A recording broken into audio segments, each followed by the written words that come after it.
فيديو النهاردة جديد مختلف كتير قوي، ملهمش تقل على الرز ولا ليهم تقل على المكرونة. بيبقوا عايزين اكلات بالعيش بس، هي دي اللي بيحبوها.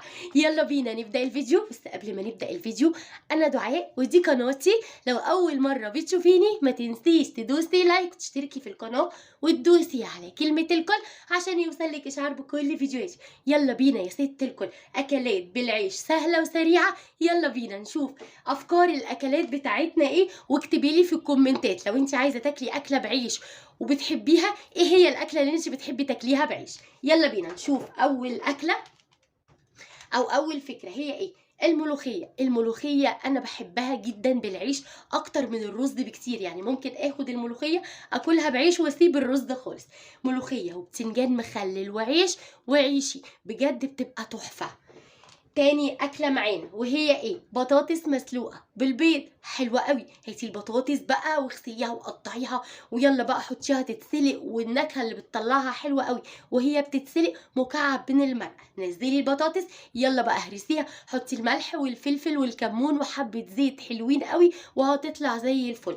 عملنا طبق البطاطس القمر، بيضه كده على النار، اقليها حطيها عليها واقعدي بقى كلي بقى بالعيش بقى معاها مخلل، بجد بتبقى تحفه، مش محتاجه معاها ولا جنبها اي حاجه خالص.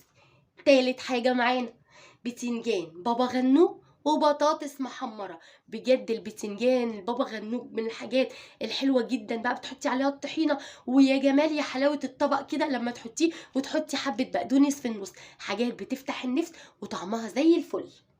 نروح على رابع حاجه، احلى صينيه عجه ممكن تعمليها بقى، الاكلات الشعبيه الموفره اللي كلها غذاء وفيتامينات، الدقيق والبيض، وظبطي بقى احلى صينيه عجه معاها مخلل، والله بتبقى جميله جدا. تعملي عجه او تعملي عجه بالبطاطس. نروح على خامس حاجة وهي ايه يا دودو؟ المسقعة. احلى صينية مسقعة ممكن تعمليها، البطاطس والبتنجان والفلفل، وظبطيها بقى لو انت بتحبي الشطة حبة شطة عليها، واقعدي وعيشي بجد بتبقى تحفة. سادس حاجة معانا او سادس اكلة معانا هي ايه؟ البصارة. بالتكات والحركات، وبرده اي اكلة تعمليها ابتدي زوقيها بجد بتبقى زي الفل. سابع أكلة معانا وهي الأكلات اللي كل الأطفال بتحبها، كبير وصغير بيحبوها، وهي الحواوشي. هاتي بقى اللحمة المفرومة بتاعتك وظبطيها وابتدي اعملي الحواوشي. ممكن كمان تعملي حواوشي جبن أو حواوشي بطاطس مسلوقة، الحاجة اللي تعجبك أو تناسبك وتوفر معاكي وتحبيها ابتدي اعمليها. تامن حاجة معانا وهي البامية وحلاوتها بالليمون وبتنجان مخلل معاها، واقعدي بقى عيشي وكلي بالعيش، ويا جمالها وحلاوتها كمان لما بتبات لتاني يوم بتبقى بجد ولا أروع. نروح على تاسع حاجة وهي الشكشوكة. البيض والطماطم والبصل حاجة موفرة ومغذية، ومن بيضتين بس بتضعف الكمية، واقعدي بقى كلي الشكشوكة بتاعتك. عايزة تاكليها لوحدها، عايزة تحمري معاها بطاطس، بتنجان مخلل، طماطم مخللة، زي ما انتي تحبي. عاشر حاجة معايا، لو وصلتي معايا لحد دلوقتي يلا بقى دوسي اللايك، ولو مش مشتركة يسعدني ويشرفني تنوري الدنيا كلها عندي وتشتركي عندي في القناة وتبقي بصي فوق دماغي من فوق. وكمان كومنت حلو كده منك يا قمر، زي ما قلتلك لو بتحبي تاكلي أكلة بالعيش ايه هي الأكلة اللي بتحبي تاكليها بالعيش. قلنا عاشر حاجة معانا نعمل فول، بس فول بقى ايه؟ فول ولا اروع ولا احلى من المحلات. فول بقى بالخل وبالثوم وبالطماطم، وتحطي الفول عليه وظبطي بقى الملح والفلفل والكمون، هيطلع لك احلى فول ممكن تاكليه في حياتك. كمان ممكن تعملي طاجن فول وتحطيه في الفرن عليه بيض كده عيون، بجد من الاكلات الحلوه جدا اللي انت بصي كل ما تفكري كل ما انت تطلعي احلى ما عندك. هنروح للفكرة رقم 11 وهي ايه؟ الاكله اللي الكل بيحبها، بجد جميله جدا، وكمان تقعدي تاكليها ما تبقيش عايزه تقومي. الرنجه من الحاجات اللي زي السكر، عارفه؟ مش عايزه تقفي في المطبخ كتير، مش عايزه مثلا تعملي طبيخ عيد بقى كبير شم نسيم، تعملي بقى الرنجه بس بطرق مختلفه. ممكن تعملي الرنجه تعمليها كده على البوتاجاز وتفتحيها وتحطي عليها زيت وليمون وخل. ممكن كمان تفصصيها وتحطي عليها طحينه وطماطم وتعملي سلطه رنجه اللي انت بتحبيه تعمليه. في ناس كمان ما بتحطش الرنجة على البوتاجاز خالص، هي بتجيب الرنجاية على طول، يلا افتح بالمقص وافتح وكل على طول. بجد بصي كل واحد ليه طريقة، وكل طريقة احلى من التانية، وانتي ست بيت شاطرة وبتطلعي احلى حاجة. نروح على الفكرة رقم 12. ايه هي؟